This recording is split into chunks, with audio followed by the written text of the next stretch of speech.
Hello, my name is Charles Campbell, an international chess player with a national master title courtesy United States Chess Federation and a candidate master title courtesy of the World Chess Federation. I'd like to share with you a topic that's been playing on the minds of a lot of people. It's the basic conditions for a successful attack. When must you attack? How can you attack? What must you have in mind when you attack? This game is a game I played in the 2008 World Chess Olympiad against a very strong player from Albania. His name was Gokso Klerim. It happened to be my first Olympiad and I was playing black. Let's just play it and see how it goes.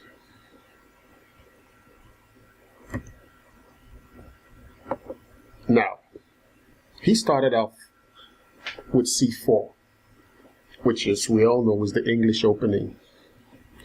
Now, the English opening is an opening that's basically regarded as a flank opening because it doesn't directly control the center, but it occupies the square c4 and attacks the central square d5. Now, what this means invariably is that if my black pawn moves from d7 to d5, the white pawn on c4 can capture it. So that applies indirect pressure on the d5 square. Now, my style of play is a Slavic style. I like to play with a solid pawn structure, with a solid pawn center that's difficult to break down. And so, I chose c6. Now with c6 is a versatile move because you could transpose into the Slavic game if white decides to play his pawn from d2 to d4, or it could transpose into the Caro-Kann if white decides to play his e-pawn from e2 to e4. So how did we continue? He chose g3. Now g3 is a hypermodern opening because white seeks to control the center with his bishop moving from f1 to g2. That way he could control all of the squares on the long white diagonal. That also applies indirect pressure on the d5 square. So I had to take that in mind when making my next move. I chose d5. Now with d5, I'm directly attacking white's c-pawn, and I'm also creating a solid pawn structure in the center. Like I said before, I like to have a strong pawn center in my games. I think you should do that also. It really helps. That way you wouldn't be blown off the board. He chose b3. Now, at this stage, I could see he was trying to play with a double fianchetto. A double fianchetto means the bishop on g1 goes over, f1 goes over to g2, bishop on c1 goes to b2. That way, both bishops occupy the two longest diagonals on the board, the dark square diagonal running from a1 all the way to g8 to h8, and the light square diagonal running from h1 all the way to a8. But something's wrong. By making these two moves, b3 and g3, he neglects occupying the center with his pawns. A good strategy for black would be to occupy the center with pawns and provoke white into attempting to break down the black pawn center. I played bishop f5. Now, with benefit of hindsight, bishop f5 may not be the strongest move, but my idea was to get the bishop out and then lock it out with the pawn on e6. That way, I wouldn't have to worry about the bishop not being developed if I had to play e6 with the bishop back on c8. So bishop f5 develops an officer, the first officer in the game, and also prepares to move the pawn from e7 to e6 or e5, that way opening the diagonal for the bishop on f8 to get into the game. Now he plays bishop g2, of course, we already talked about this. The bishop is fianchettoed. He's applying direct pressure on my d5 pawn, although it's supported by the c6 pawn and my queen. He also has two pieces attacking the pawn on c4 and the bishop on g2. So that way, it's even. Now I play e6, the move I already said I would play. Now notice my strong pawn center. This is called a pawn phalanx. A pawn phalanx. A pawn phalanx is very difficult to break down because it requires lots of planning by the opponent to break it down. He chose to fianchetto his next bishop by playing bishop b2. Now look at the long diagonal this bishop enjoys, attacking my pawn on g7. That way, I can't move the bishop right away. And also this bishop bearing down on the light square diagonals. Now I develop my knight. The knight goes to f6. Now I'm also applying pressure on the square by which he could attempt to destroy my pawn center, which is e4. Notice I have a pawn on d5 attacking e4. I have a knight on f6 attacking e4. I have a bishop on f5 attacking e4. Now what does white have? He has a bishop on g2 attacking e4. So white has one piece attacking the e4 square, while black has 1, 2, 3 pieces attacking the e4 square. So far so good. White's opening strategy has been very, very lame, but black's strategy has been straight to the point. d6, d3. Now, with d3, I couldn't help but notice the weakness in this diagonal, the diagonal running from e1 to a5. Because of the way white has developed his pieces, it's possible to see that this diagonal weakness has to be exploited. Now, white has made 1, 2, 3, 4 pawn moves. 3 of those pawn moves have been on the light squares. His bishop on g2 is also on the light square. Now with this move, he opens up another diagonal, which is a dark square diagonal. Now let's see how I intend to follow this up. Just like I said, I gave a hint before. I played bishop b4 check. My plan is simple. I would love to exchange off this bishop and leave white with this bishop, because theoretically, as of now, this bishop is way weaker than this one. This is a strong bishop that occupies the longer diagonal, so I'd like to exchange this bishop off for mine if white would accept to.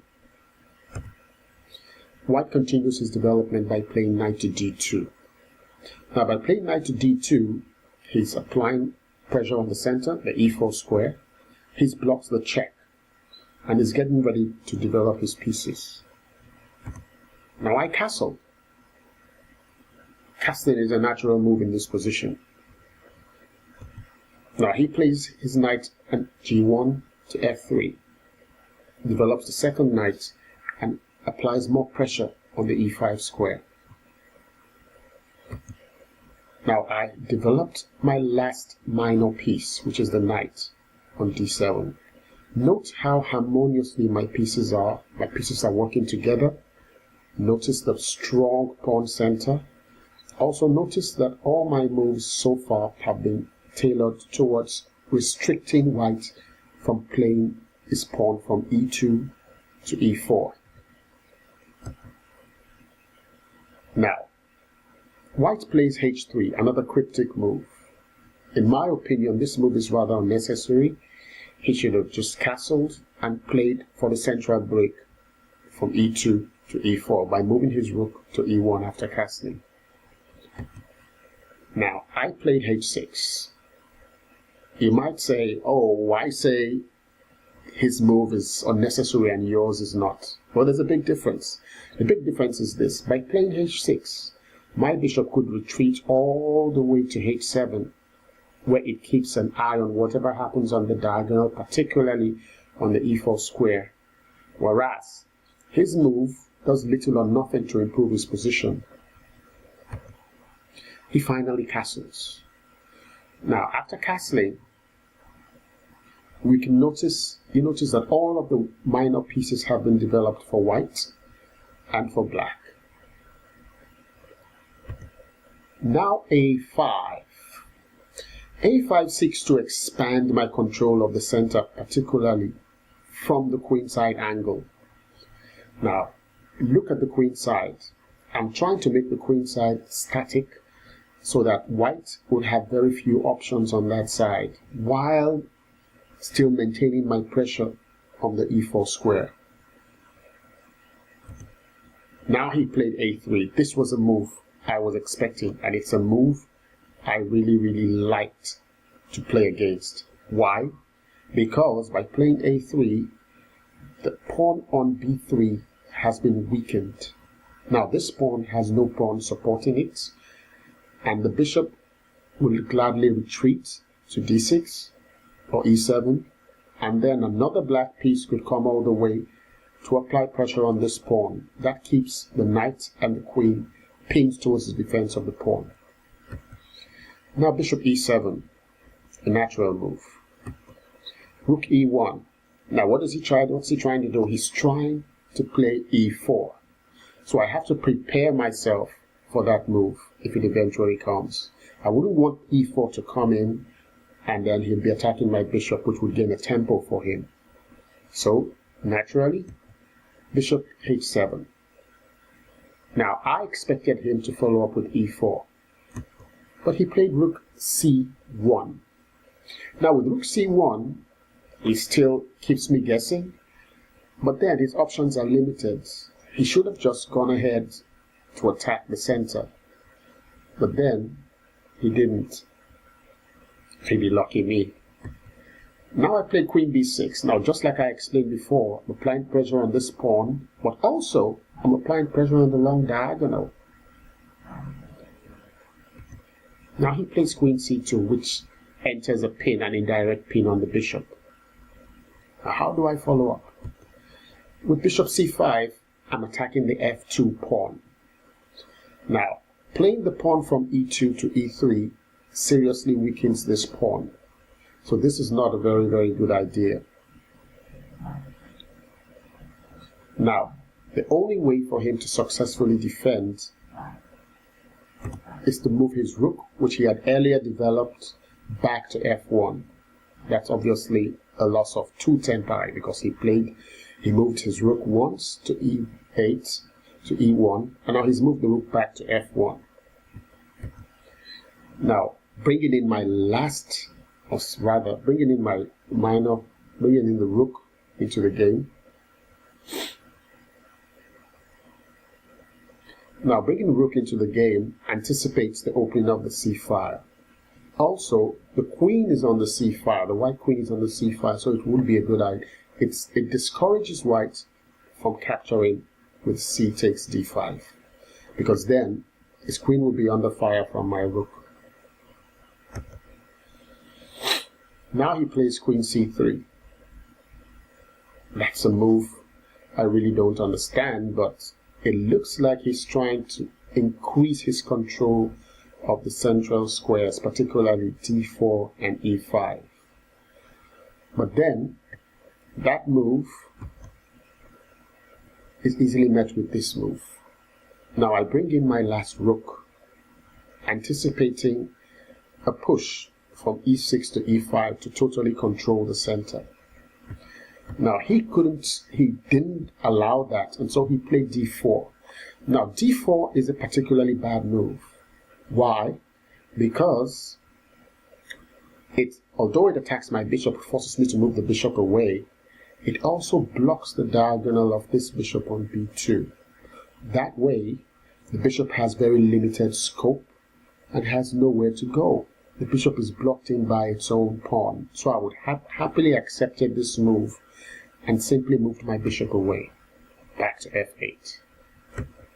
And now he played knight e5. That's another move I'm not too convinced about, because while it appears he's trying to attack and exchange of pieces, those exchanges would only benefit black, because just like I did, I captured the knight, knight takes knight. Now he replied pawn takes knight. Now the pawn is firmly placed on the e5 square. That way this bishop still remains bad. It has no scope and is blocked in by its own pieces. My knight goes back to d7. Now note that the knight move back to d7 increases the scope of the knight, because the knight could also come back here to c5 much later in the game like he did, to apply more pressure on this pawn, making sure this knight does not move. Also note that the queen here applies the indirect pressure on this pawn, because this pawn can still not advance to e4, to b4. Now, rook d8. The rook has no more business on the e file, because the file is now closed. Now black anticipates the opening of the d file and so places a rook behind the pawn to support it. Now rook c1. Rook c1 ignores my next move. Maybe not ignores it, but he probably just didn't see it, he didn't anticipate it. But rook c1 adds strength to my last move, which was rook d8.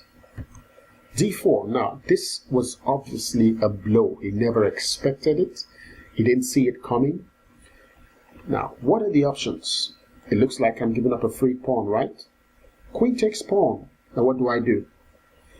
With queen takes pawn, I'll just reply with knight c5. Knight c5, the rook hits the queen.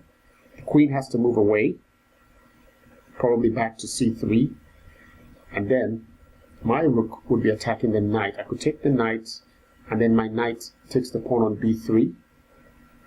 You know, let's just illustrate it so you don't get confused. Now, queen takes c3, knight c5,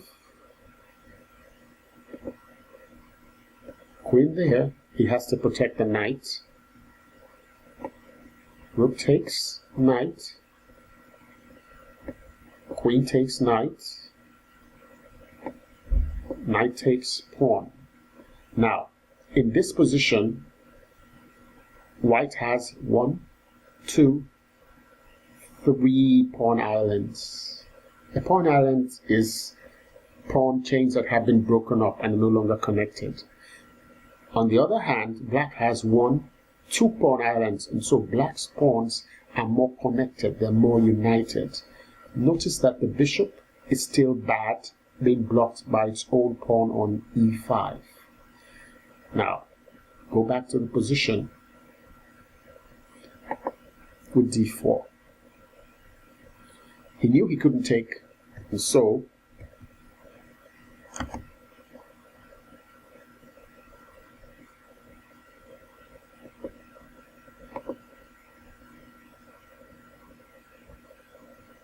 he knew he couldn't take.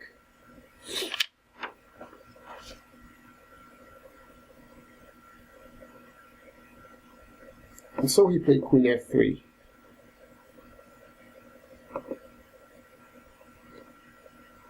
Now with queen f3, he gives up a pawn in the hope of generating an attack on the king's side. That's wishful thinking, but let's see how it goes. So I capture. Knight takes pawn on e5. Now what does he do? He goes to h5 in attacking my knight. So with queen h5, mission accomplished. My knight goes back to d7. My knight goes back to d7, preparing a pawn roller. Pawn could move from e6 to e5. This could move from c6 to c5. And all of my bishop pieces come into the game. My knight could also go from d7 to f6. So my pieces have lots of scope.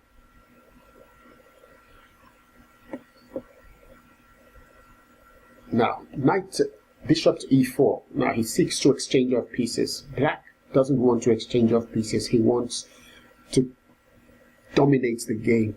Now, black wants to make his superior pieces that are placed in better positions count. And so he plays this move that appears to be rather funny, because it blocks in his own bishop, blocks in my bishop.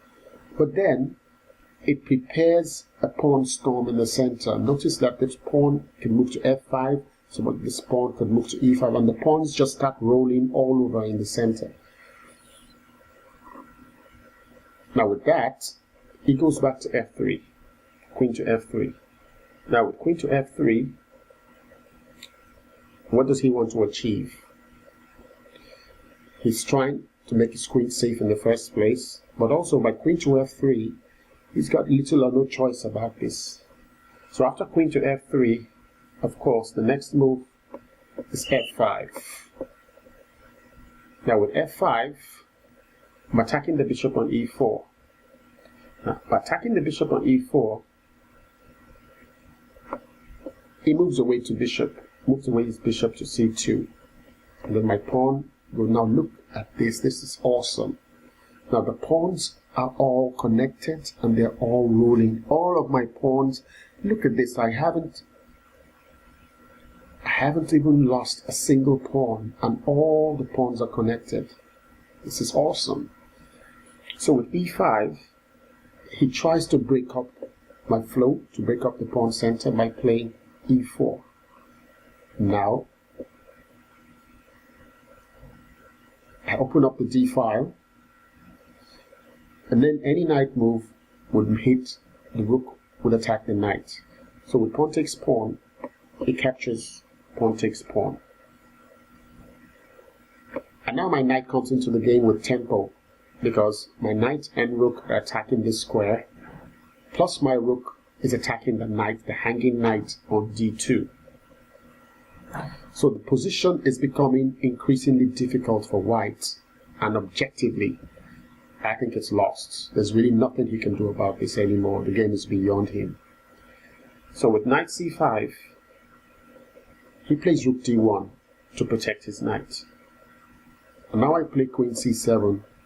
Now the plan is simple: to play this pawn, to play the pawn from e5 to e4, where my queen would also be attacking this pawn and gaining more space. That's also supported by this pawn push much later in the game. So with queen to c7, he plays e4. And now, I need to totally dominate the dark squares. So I played f4. He captures, g takes f4, he takes f4, and now he played e5. At e5, the queen no longer protects the pawn. But then, look at this, g5. Now my pawns are connected on the king's side, 3 on the queen side, 3 on the king's side, and my bishop, which has been hibernating all along, comes into the game with full force. He can't allow that bishop to survive, and so he has to take it. So he plays bishop takes, check. Now I have two options: king takes or queen takes. Obviously queen takes, because queen takes increases the pressure on this square where I have my queen, my knight, and my rook attacking the d3 square, and white has just his queen. So white is completely lost at this stage. So with queen takes h7, he now plays b4. Now the intermezzo. An intermezzo is a move you play just before you play a more obvious move. That move must force your opponent to respond in a particular way. And so with this move, I'm forcing white to move his queen. My rook is getting into the game, and we're getting to the final stage of the attack. So with rook d3, he goes to h5. Now I play rook g3 check. Now rook d3 check. king goes to h2. Now, knight d3. I'm still using the d3 square. I used it for my rook. Now I'm using the square for my knight. Now this move attacks the bishop, puts more pressure on the b4 pawn, which is effectively dead, because I have 1, 2, 3 pieces attacking this pawn on b4. So with knight d3, he tries knight d1, which is a very bad move, because I get to win a piece. See if you can spot the move that wins the piece.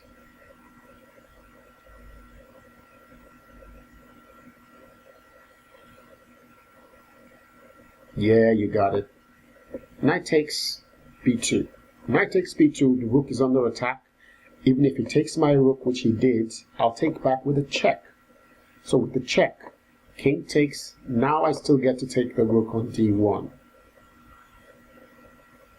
So in this position, the game is completely lost. But he still plays on. So knight takes, and he plays rook takes.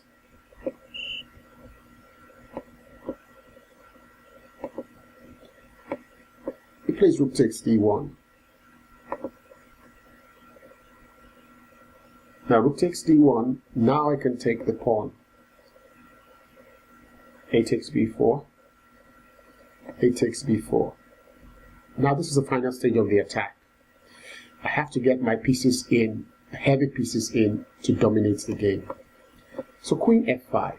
Queen f5 eyes the square on f4 and also prepares to get the rook into the game. He plays this, defending his pawn. But then that allows this, which attacks the rook. So bishop b4 attacking the rook. He's got to move up if he wants to defend the pawn. Now I bring my rook over here to control the open file. Now, this open file is totally under my control. So all I need to do is get my rook into the game by rook d3 check. So with rook d8, he tries e6. He's trying to queen his pawn. Is he going to succeed? I don't think so. Because with e6, he allows the bishop to come into the game with a decisive effect. Bishop d6, check. Now with king g2, rook f8. Now the threats are so many. Queen to f1 is checkmate. There's really nothing he can do. So even if he plays e7, it doesn't change anything because I'm still going to go to f1. Thanks for listening. Thanks for watching. I hope you enjoyed this game. Stay tuned because I'll be coming up with a lot more videos, a lot more instructional materials very soon. Bye-bye.